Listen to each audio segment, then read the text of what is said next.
భద్రాద్రి కొత్తగూడెం జిల్లా మణుగూరు గుట్ట మల్లారంలో శ్రీ విజ్ఞాన్ స్కూల్లో దసరా సెలవుల కారణంగా ముందుగా నిర్వహించినటువంటి బతుకమ్మ పండుగ సంబరాలలో పెన్పాక ఎమ్మెల్యే పాయం వెంకటేశ్వర్లు పాల్గొన్నారు.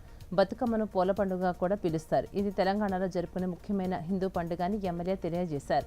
విద్యార్థులు, ఉపాధ్యాయులు, కుటుంబ సభ్యులు, బంధుమిత్రులతో సంతోషంగా పాల్గొని భక్తి శ్రద్ధతో పెద్దలకు గౌరవం చూపించాలని అభ్యర్థించారు. అనంతరం ఆయన రావణవధ కార్యక్రమంలో పాల్గొన్నారు. ఈ కార్యక్రమంలో శ్రీ విజ్ఞాన్ స్కూల్ కరస్పాండెంట్ సాంబశివరెడ్డి, అలాగే హెచ్ఎం రత్నకుమారి, మండల అధ్యక్షుడు, టౌన్ అధ్యక్షుడు, మహిళా నాయకులు, ఉపాధ్యాయులు, విద్యార్థులు తదితరులు పాల్గొన్నారు.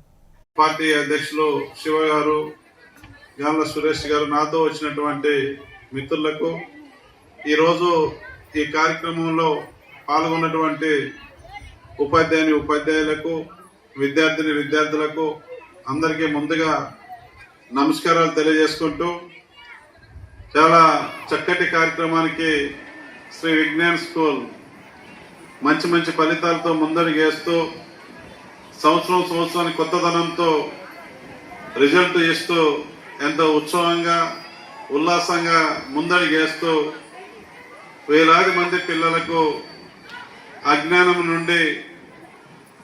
అజ్ఞానం అనే చీకటిని తొలగిస్తూ విజ్ఞాన గనికి కేంద్ర బిందువైనటువంటి శ్రీ విజ్ఞాన్ స్కూల్లో చక్కటి ఫలితాలతో ముందడుగు వేస్తూ ఈ మణుగూరు మండలంలోనే ఒక ప్రత్యేకత చాటుకున్నటువంటి స్కూల్లో ఈ రోజున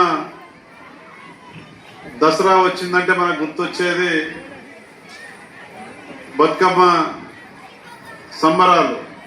అడ్వాన్స్ గా ఈరోజు రేపటి నుంచి సెలవులు వస్తా ఉన్నాయి అన్ని స్కూళ్ళల్లో ఇంత గ్రాండ్ గా కార్యక్రమాన్ని ఇంత పెద్ద ఎత్తున ఏర్పాటు చేసి మరి భవిష్యత్తు విద్యార్థులకు స్ఫూర్తిగా ఈ పండుగను ముందుకు తీసుకెళ్లే దానికోసం మరి ఎంతో రిస్క్ తీసుకుని మరి వారి కార్యక్రమం నిర్వహిస్తున్నటువంటి సాంబశివరెడ్డి గారికి, వారి బృందానికి మరి ప్రత్యేకంగా నేను సహజ సిద్ధమైనటువంటి పండుగ,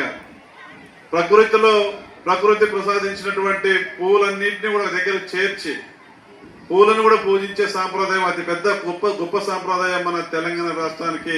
తెలంగాణ